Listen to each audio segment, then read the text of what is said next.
Hello guys, कैसे हैं आप सब। आई होप आप सबकी तैयारी बहुत अच्छी चल रही होगी। अगर आप किसी भी कॉम्पिटिटिव एग्जाम की तैयारी कर रहे हैं, चाहे वो यूपीएससी हो गया, SSC, bank, railways, UGC NET, IIT JEE, NEET, कोई सा भी एग्जाम हो गया, बेस्ट प्लेटफॉर्म है तैयारी करने के लिए आपका अनअकैडमी प्लस। अनअकैडमी प्लस का जब भी आपको सब्सक्रिप्शन लेना हो तो याद रखिएगा, आपसे एक डिस्काउंट कोड पूछा जाएगा। वहाँ पर आपको PMYT एंटर करना है।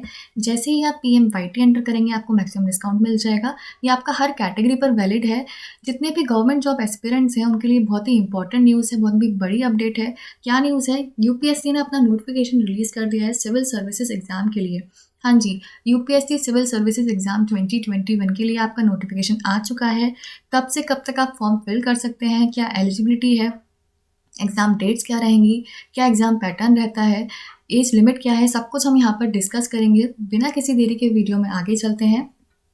सबसे पहले तो अप्लाई कैसे करना है आपको, लिंक आपको डिस्क्रिप्शन में मिल जाएगा। उस लिंक पर जब आप जाएंगे तो आपको कुछ इस टाइप की विंडो दिखेगी। यहाँ पर आप देख सकते हैं लिखा हुआ है civil services pre examination for civil services and Indian forest service examinations year 2021। Form आपके कब से कब तक फिल होंगे? 4 मार्च से स्टार्ट होंगे ये, और 24 मार्च तक आप फिल कर सकते हो। मैं आपको पहले बता दूं कि 24 मार्च का वेट आपको बिल्कुल भी नहीं करना है। अगर आप फॉर्म फिल करना चाहते हैं तो पहले ही फॉर्म फिल कर देना। 24 मार्च का वेट बिल्कुल भी मत करना।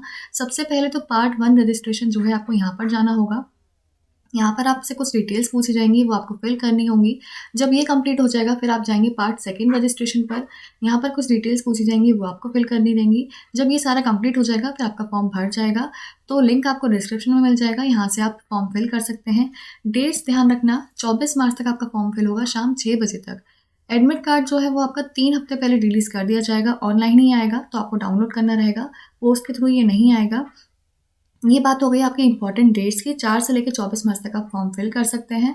अब आपका एग्ज़ाम कब होगा? एग्ज़ाम जो आपका अभी के लिए कैलेंडर है उसके अकॉर्डिंग क्या है, एग्ज़ाम आपका होगा 27 जून को प्री का, और मेंस की बात करें तो ये आपका सितंबर में होगा 17 सितंबर को। फिलहाल के लिए यही डेट्स हैं, बाकी इसमें कुछ चेंजेस होंगे तो आपको बाद में इन्फॉर्म कर दिया जाएगा। तो टाइम भी अभी है, अच्छे से आप तैयारी कर सकते हो। ऐसा नहीं है कि बहुत कम टाइम है, बट हाँ, लेकिन आपको अच्छे से तैयारी करनी पड़ेगी। जोश पूरा होना चाहिए, दिन रात एक कर दो, अच्छे से तैयारी करो और बिल्कुल क्लियर होगा आपका एग्ज़ाम। बाकी चीज़ें देख लेते हैं। सबसे पहले देख लेते हैं एज लिमिट आपकी क्या है यहाँ पर। A candidate must have attend the age of 21 years. 21 years आपकी एज हो जानी चाहिए। अगर आपकी 21 ईयर्स एज नहीं है तब आप इसमें अप्लाई नहीं कर सकते हैं। और जो आप एज अपनी देखोगे, must not have attend the age of 32 years on the 1 August 2021। आपको देखनी है 1 अगस्त से, जो अपनी एज देखनी है वो 1 अगस्त से देखनी है। और 32 से ऊपर के आप नहीं होने चाहिए। तो आपकी, अगर हम एज की बात करें, 21 टू 32 ईयर्स यहाँ पर एज बोली गई है। यहाँ पर आप देख सकते हो, स्पेसिफिक ईयर की हम बात करें 2 अगस्त 1989 और 1 अगस्त 2000। इससे बाद का आपका बॉर्न नहीं होना चाहिए और इससे पहले का आपका बॉर्न नहीं होना चाहिए, ये आपको देख लेना है, तभी आप इसमें अप्लाई कर सकते हो। रिलैक्सेशंस यहाँ पर मिलते हैं अलग अलग कैटेगरीज के लिए, वो आप देख सकते हो। आपकी जो भी कैटेगरी है इसमें आपको कितना रिलैक्सेशन मिल रहा है। बाकी रिलैक्सेशंस भी हैं, यहाँ पर आप देख सकते हो। अगर आपके लिए कोई भी कैटेगरी एप्लीकेबल है तो यहाँ पर आपको इतना रिलैक्सेशन एज में मिल जाएगा। बाकी हम बात करें मिनिमम एजुकेशनल क्वालिफिकेशन की, क्या क्वालिफिकेशन होनी चाहिए। A candidate must hold a degree of any of the universities incorporated by an act of the central or state legislature in India or other educational institutions established by an act of parliament or declared to be deemed as a university under section 3 of the University Grants Commission Act 1956 और possession equivalent qualification, यानी कि आपकी graduation हो जानी चाहिए। ये यहाँ पर मिनिमम क्वालिफिकेशन आपसे मांगी गई है। ठीक है, तो अगर आप क्वालिफाइड हैं, अगर आपका ग्रेजुएशन हो गया है तो आप इसमें अप्लाई कर सकते हैं। साथ ही काफ़ी बच्चों के मन में डाउट रहता है कि हमारा ग्रेजुएशन कंप्लीट नहीं हुआ है, हम फाइनल ईयर में हैं, तो उसके लिए भी पूरा स्पेसिफिकली इन्होंने यहाँ पर एक पॉइंट दे रखा है। क्या लिखा हुआ है इसमें?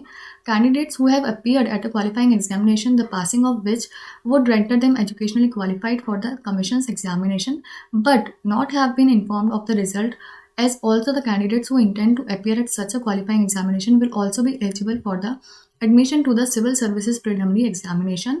All candidates who are declared qualified by the commission for taking the civil services main examination will be required to produce proof of passing the requisite qualifying examination along with their application for the main examination, failing which such candidates will not be admitted to the main examination. Such proof of passing the requisite qualification should be dated earlier than the due date, that is closing date of detailed application form of the main examination.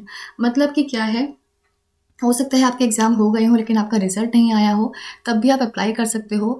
आपको बस एक चीज़ का ध्यान रखना है कि अगर जैसे आपने प्रीलिमिनरी एग्ज़ामिनेशन क्लियर कर लिया है, जब आप मेंस का फॉर्म भरोगे, तो जो उसकी क्लोजिंग डेट होगी, सपोज़ करो ABC आपकी क्लोजिंग डेट है मेंस का फॉर्म भरने की, उससे पहले आपका जो आपका रिज़ल्ट है वो आ जाना चाहिए, क्योंकि जब आप वो फॉर्म भरोगे तब आपको दिखाना होता है कि आप क्वालिफ़ाइड हो, आपका ग्रेजुएशन कंप्लीट हो गया है। तो बस ये ध्यान रखना है कि जब भी आपका मेंस का फॉर्म भरा जाएगा, उसकी जो क्लोजिंग डेट होगी उससे पहले आपका रिज़ल्ट आ जाना चाहिए।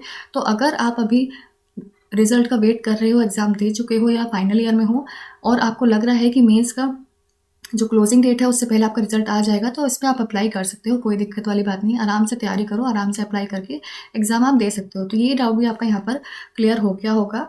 बाकी आगे चलते हैं, नंबर ऑफ अटेम्प्ट्स यहाँ पर कितने रखे गए हैं। Every candidate appearing at the examination who is otherwise eligible shall be permitted 6 attempts at the civil services examination. कितने अटेम्प्ट्स रखे गए हैं? 6 अटेम्प्ट्स यहाँ रखे गए हैं, नोट कर लेना इसे। इससे ज़्यादा अटेम्प्ट्स आपको नहीं मिलेंगे। अगर हाँ, अगर आपकी अलग कैटेगरी है तो आपको रिलैक्सेशन मिल जाता है। कितना कितना रिलैक्सेशन मिलता है यहाँ पर? अगर आप SC या ST कैटेगरी को बिलोंग करते हैं तो आपके पास अनलिमिटेड अटेम्प्ट्स हैं, कोई लिमिट नहीं है यहाँ पर। OBC कैटेगरी है तो 6 के बजाय 9 मिलेंगे आपको। PWBD कैटेगरी है तो 9 मिलेंगे यहाँ पर आपको। तो आप ये नोट कर लीजिएगा, जनरल के लिए 6 हैं, बाकी सब कैटेगरीज के लिए आपको यहाँ पर मेंशन किया हुआ है कितने कितने अटेम्प्ट्स यहाँ पर आपको मिलेंगे। आगे चलते हैं, फी क्या रखी गई है। Candidates accepting female SC ST persons with benchmark disability candidates who are exempted from payment of fee are required to pay fee of ₹100। 100 आपकी फ़ी रखी गई है, नॉमिनल फ़ी है, आप आराम से पे कर सकते हैं। और ये भी फीमेल कैंडिडेट्स को नहीं बननी है, SC को नहीं, ST को नहीं, PWBD को नहीं, बाकी जितने भी कैंडिडेट्स हैं उनको ये ₹100 फ़ी देनी होगी। तो इसका ध्यान रखिएगा, जब आप फॉर्म फिल करें तो आपको ₹100 पे करने होंगे। लास्ट डेट आपकी 24 मार्च रखी गई है, तब तक आप फॉर्म फिल कर सकते हैं।